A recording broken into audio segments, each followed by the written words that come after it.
Today we're taking a look at the 2026 MG ZS Hybrid, the latest iteration of MG's popular compact crossover. This facelift brings a sharper, more mature look paired with a new hybrid system that promises better efficiency and a smoother drive. Right away, the facelifted design gives the ZS a more aggressive appearance in my opinion. The front grille is larger and wider, giving it more presence on the road. We now have LED headlights and daytime running lights, both adding to that modern and upscale touch. Along the side, you'll find what look like air vents, though they're purely decorative. And notably, there are no fog lamps this time around. The front end actually reminds me somewhat of the BYD Sea Lion 5, especially with those sharp angles and overall stance. The body silhouette remains similar to the outgoing model, and the hybrid comes stock with some GT 215/50 R18 tires. It comes with front and rear disc brakes, McPherson struts up front, and torsion beams at the rear. Powering the ZS Hybrid is a 1.5-liter naturally aspirated engine paired with a 1.83 kilowatt-hour nickel battery. Combined, it produces 101 horsepower and 128 newton-meters of torque. MG pairs this setup with their 3-speed hybrid transmission, which helps balance efficiency and performance. Pwede mo siya mag-combine. Pwede mo under ang EV. Pwede na mo under. At the same time, sila doon mag-drive sa sakyanan. Pwede sa EV alone.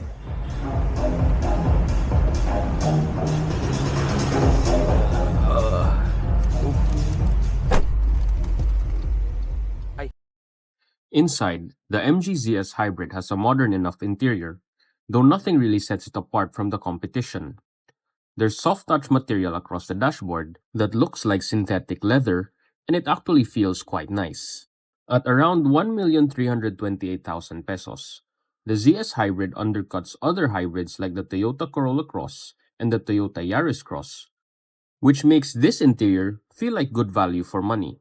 You get a leather-wrapped steering wheel with integrated media and adaptive cruise controls, a 7.5-inch instrument cluster with good color and contrast, and a wide 12.3-inch infotainment display that stretches across the dash.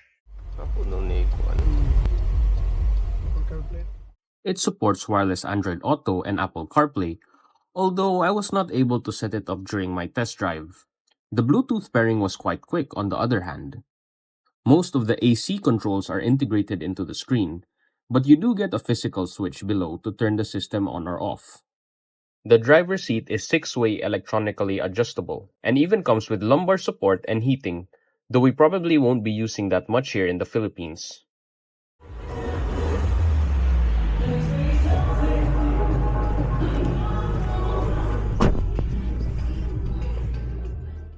Moving into the back, space is decent for a compact crossover.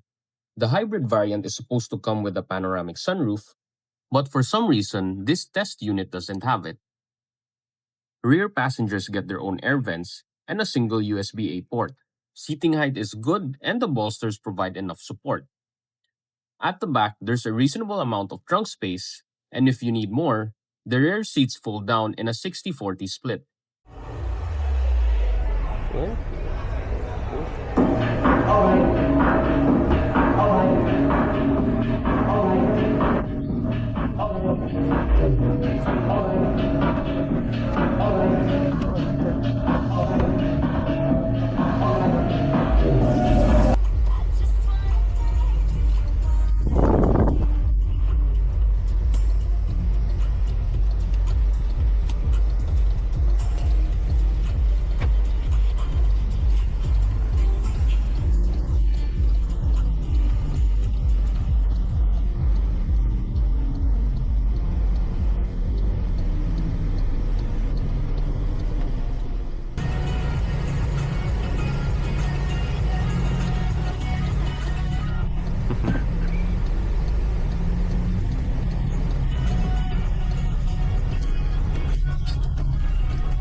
Out on the road, the first thing that surprised me was how quick the ZS accelerates. I've driven several full hybrids before, and most of them accelerate like normal internal combustion engine vehicles. But this one feels closer to a plug in hybrid. The coordination between the electric motor and transmission makes acceleration feel instant. In a straight line, the car feels stable. I didn't get to push it hard into corners, so I can't fully comment on its high speed stability. But for everyday driving, it feels well planted.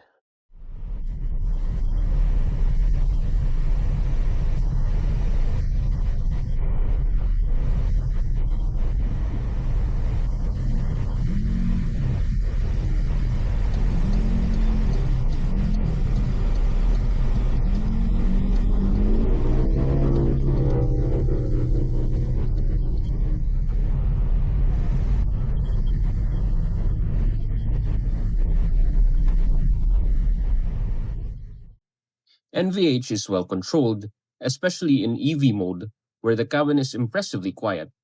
Suspension tuning is also quite good. You still feel larger imperfections, but they feel more manageable.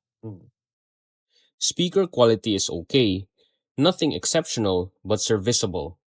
Visibility is good all around, and the braking feel is one of the best I've experienced in a hybrid at this price point. It doesn't have that overly sensitive regenerative feel, it just feels natural, like a normal ICE car.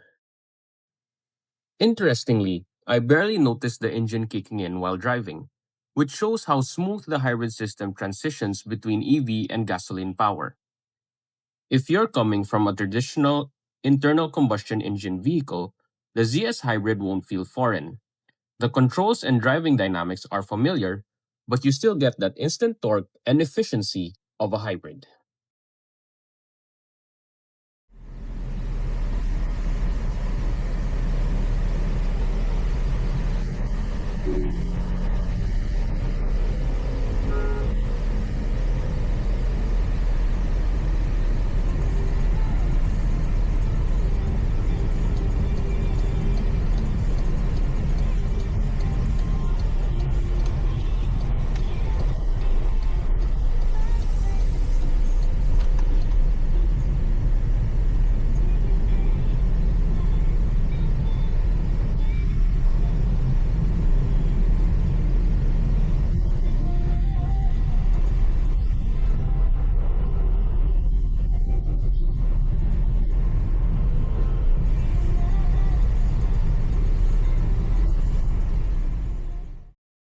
And that's going to wrap up our POV test drive of the 2026 MGZS Hybrid.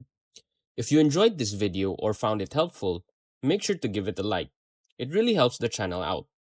If you want to see more POV test drives and car content like this, don't forget to subscribe and hit the bell so you don't miss the next one.